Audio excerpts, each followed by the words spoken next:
cœur, je viens aujourd'hui célébrer une femme. Je viens célébrer une femme telle que cette femme de Jean 4. Elle portait sa cruche sur ses épaules.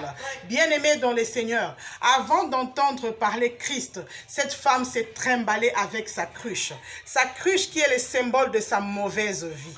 Sa cruche qui est le symbole d'une source de revenus qui n'honore pas Dieu. Sa cruche qui également représente le fardeau. Les fardeaux qu'elle portait sur elle.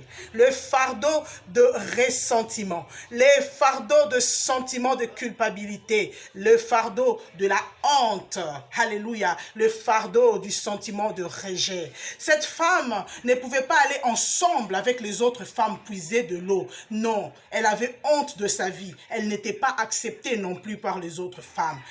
Elle qui est passée de 1, 2, 3, 4, 5 jusqu'à 6 maris. Elle n'était pas une femme côtoyable. Elle était une femme rejetée, délaissée. Mais c'est cette femme que le Seigneur est allé rencontrer à la source, au puits de Jacob. Le Seigneur Jésus a eu une conversation avec cette femme. Alors qu'elle a parlé avec Jésus, ses yeux furent illuminés. Elle a compris qu'elle ne pouvait plus continuer sa marche avec sa chère cruche qu'elle a trimballée pendant des années, qu'elle a trimballée pendant longtemps. Elle a compris qu'elle ne pouvait plus continuer avec cette cruche qui l'alourdissait, qui rendait pesant sa marche. Elle a déposé sa cruche. Bien-aimée dans le Seigneur, je viens célébrer cette femme. Tu n'es pas une femme comme les autres. Plusieurs ont entendu parler Christ. Plusieurs ont entendu parler de la parole de grâce. Mais elles ont catégoriquement refusé d'abandonner leur vieille vie. Elles continuent à se trimballer avec leur vieille vie. Alléluia.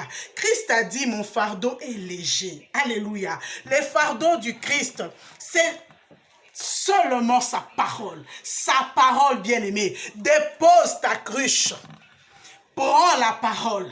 Comme cette femme, je viens célébrer cette femme qui a pris la parole, qui est partie en courant dans tout un village. Une personne qui ne pouvait même pas marcher ensemble avec les autres, mais qui a pu courir, aller pour annoncer l'évangile. Je viens célébrer cette femme qui a abandonné une vie qui semblait lui rapporter afin d'élever l'étendard de l'évangile. Je viens célébrer cette femme qui n'a pas regardé au prix coûteux du parfum d'albâtre, qui n'a pas regardé les parfums des nards purs, combien ça pouvait lui rapporter, mais elle l'a cassé aux pieds de Jésus. Je viens célébrer cette femme. Je viens célébrer cette femme qui a tout abandonné pour Christ. Bien-aimés dans le Seigneur, les gens qui ont laissé pour Dieu sont ceux qui ont gagné avec Dieu. Alléluia. Je répète, les gens qui ont laissé pour Dieu sont ceux qui ont gagné avec Dieu. Celui qui ne laisse pas pour Dieu ne gagne pas avec Dieu. Alléluia.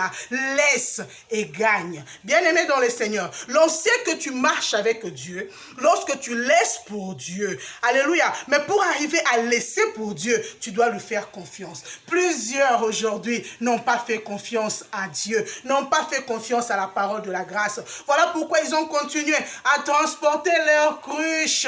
Mais toi que je suis venu célébrer, tu es celle qui a déposé ta cruche. Tu ne t'es pas posé des questions sur ton lendemain. Tu ne t'es pas posé des questions sur ce que tu allais devenir. Tu t'es dit que c'est lui qui t'a parlé, prendra soin de toi. Il t'a dit qu'il te donnera de l'eau de vie et cette eau jaillira de ton sein. Et tu as cru, je viens te célébrer. Tu n'es pas une femme comme les autres. Tu n'es pas une femme comme les autres. Toi qui as regardé Christ comme étant le chemin, comme étant la vérité et comme étant la vie. Femme, je te célèbre. De partout où tu m'entends, toi qui as laissé pour Dieu, sache que tu as gagné avec Dieu. Alléluia. Oh, que le Seigneur te bénisse et t'honore encore. Demeure bénie. Tu n'es pas une femme comme les autres.